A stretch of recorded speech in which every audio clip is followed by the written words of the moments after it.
ஒரு நபர், ஒரு வாக்கு, ஒரு மதிப்பு. இதுதான் நம்ம நாட்டோட அடிப்படை ஜனநாயக முழக்கமே.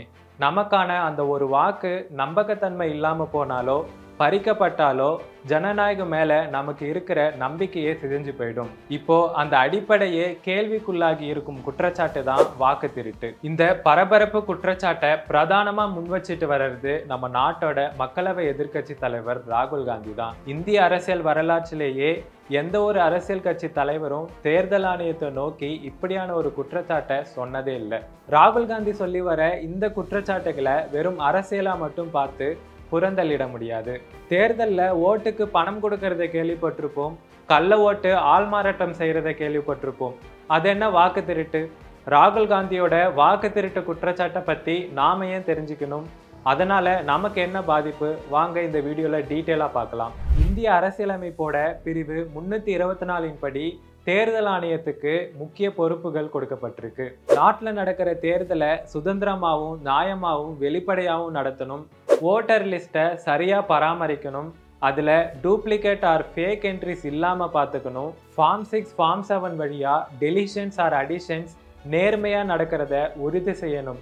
இது எல்லாமே தேர்தல் ஆணையத்தோட வேலை.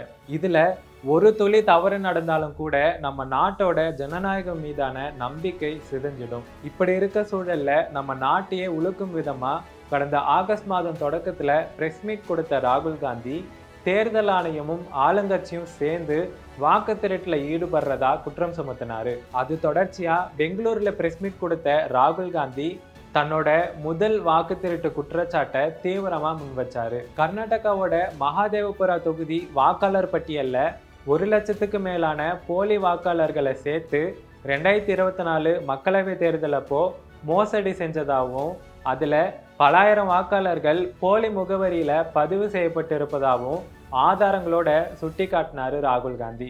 House number 0. No. You're laughing. There are thousands and thousands of these people. No address, house number 0. House number 0. House number 0. 0. House number 0. Father's name ILSDHFHUG. थोड़े और फादर्स नेम दिखाओ, ये बड़े इंटरेस्टिंग नाम है इनके. DFOIGOIDF father's name. नहीं, आप हंस रहे हो भैया, पूरा सिस्टम उड़ा दिया है, चोरी हो रही है. ஃபார்ம் 6ன்னு சொல்லக்கூடிய நியூ ஓட்டர் ரெஜிஸ்ட்ரேஷனை மிஸ்யூஸ் பண்ணி ஒரே பேரில் பல வாக்காளர்களும் ஒரே ஃபோட்டோ ஒரே அட்ரஸ்னு பல்க் ஓட்டர்ஸ் இருந்ததையும் காட்டியிருந்தாரு ராகுல் காந்தி. நீங்கள் ஜனநாயகத்தின் பாதுகாவலராக இருக்கணும், அதை படுகொலை செய்யப்படுறத வேடிக்கை பார்க்குறவரா இருக்கக்கூடாதுன்னு தேர்தல் ஆணையத்துக்கும் கடும் கண்டனத்தையும் தெரிவிச்சிருந்தாரு. அந்த நாள் முதல் இப்போ வரைக்கும் ஓட்சோரி அப்படின்ற வார்த்தை தேசிய அளவில் பரவலாக பேசப்பட்டு வருது. அதை தொடர்ந்து ராகுல் காந்தி செப்டம்பர் 18ஆம் தேதி கொடுத்த பிரஸ் மீட் ரொம்பவும் தீவிரமாக இருந்தது. இந்த முறை அவர் காட்டின டாக்குமெண்ட்ஸ் பல மாநிலங்கள்லேருந்து வந்துச்சு. கர்நாடகா, தெலுங்கானா, ராஜஸ்தான், மத்திய பிரதேசம்னு இந்த மாதிரியான மாநிலங்கள்லையும் வாக்கு திருட்டு நடந்திருக்கிறதா குற்றம் சுமத்தினாரு. 2023ல் கர்நாடகாவோட ஆலன் சட்டமன்ற தொகுதியில 6000க்கும் மேற்பட்ட வாக்குகள் எந்த காரணமும் இல்லாம நீக்கப்பட்டதாகவும், அதே மாதிரியான பல்க் டெலிஷன்ஸ் தெலுங்கானா, மத்திய பிரதேசம் போன்ற மாநிலங்கள்லையும் நடந்ததாகவும் ஆதாரங்களோட சொல்லியிருந்தாரு ராகுல் காந்தி. குறிப்பா கர்நாடகாவோட ஆலன் சட்டமன்ற தொகுதியில வாக்காளர்கள் நீக்கப்பட்டது தொடர்பா கர்நாடகா போலீஸ் நடத்தி வர்ற விசாரணைக்கு எந்த ஆதாரத்தையும் வழங்க தேர்தல் ஆணையம் மறுப்பதாகவும் குற்றம் சுமத்தியிருந்தாரு. தேர்தல் ஆணையத்தோட ஓட்டர் சாஃப்ட்வேர்ல டூப்ளிகேட் டிடெக்ஷன் அல்கோரிதமை மாற்றி உண்மையான வாக்காளர்கள் நீக்கப்பட்டதா அவர் சொன்ன இந்த குற்றச்சாட்டும் முக்கியமானதா பார்க்கப்படுது.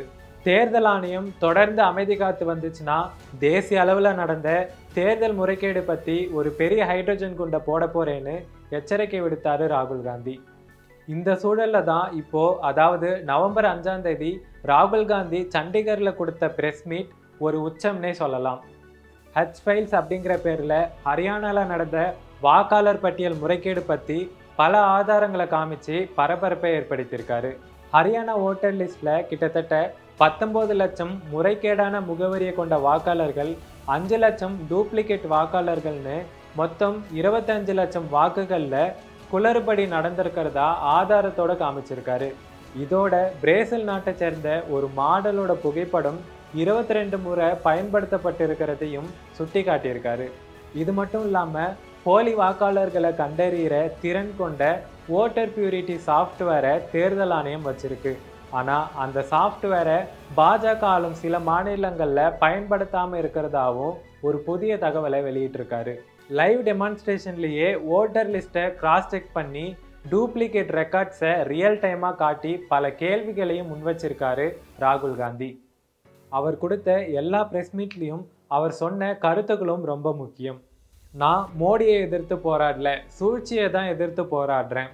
ஓட்டு திருட்டில் ஈடுபடுறவங்களை தேர்தல் ஆணையர் ஞானேஷ்குமார் பாதுகாக்கிறாருன்னு நேரடியாக குற்றம் சுமத்தி இருக்காரு ராகுல் காந்தி. இந்த வாக்கு திருட்டு குற்றச்சாட்டுகள் மட்டும் இல்லாமல் கடந்த சில ஆண்டுகளாக தேர்தல் தொடர்பாக பல குற்றச்சாட்டுகளை முன்வச்சிருக்காங்க எதிர்க்கட்சிகள். 2017 மத்திய பிரதேச மாநிலத்தில் மட்டும் 24 லட்சம் வாக்காளர்கள் நீக்கப்பட்ட விவகாரம், 2019 பஞ்சாப், பீகார் மாதிரியான மாநிலங்களில் அன்சீல்டு வேன்களில் இவிஎம் மிஷின்ஸ் கொண்டு போன விவகாரம், 2021 மேற்கு வங்கத்தில் உள்ள சில போல் பூத்துகளில் நடந்த முறைகேடு, 2022 உத்தரப்பிரதேச தேர்தலில் தபால் வாக்குகளில் முறைகேடு, பெகாசஸ் ஸ்பைவேர் இஷ்யூன்னு தேர்தல் ஆணையத்தோட நம்பகத்தன்மை மேலே எதிர்க்கட்சிகள் பல குற்றச்சாட்டுகளை சுமத்தி இருக்காங்க. இந்த பின்னணியில் 2023 நடைமுறைக்கு கொண்டு வரப்பட்ட தேர்தல் ஆணையர்கள் நியமனம் தொடர்பான சட்டம் நம்பிக்கையோட கடைசி துணையும் சிதைச்சிட்டதா எதிர்க்கட்சிகள் சொல்றாங்க. உச்சநீதிமன்ற தலைமை நீதிபதி, பிரதமர், எதிர்க்கட்சி தலைவர் இந்த 3 பேர் கொண்ட குழுவால தான் தேர்தல் ஆணையர்கள் முன்புலாம் நியமிக்கப்பட்டு வந்தாங்க.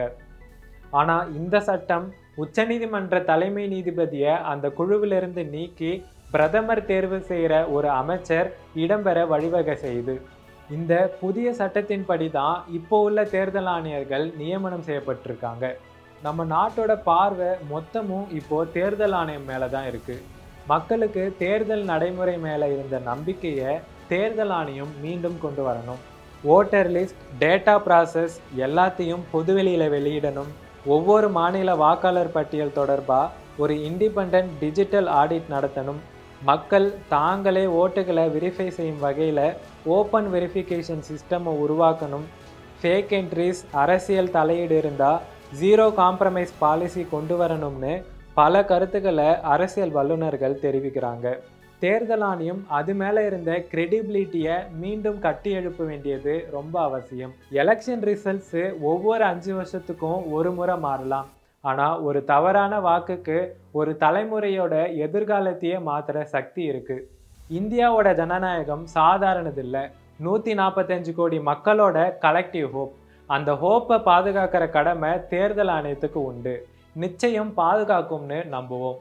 உடனுக்குடன் செய்திகளை தெரிந்து கொள்ள சன் நியூஸ் பெல் ஐகானை கிளிக் பண்ணுங்க.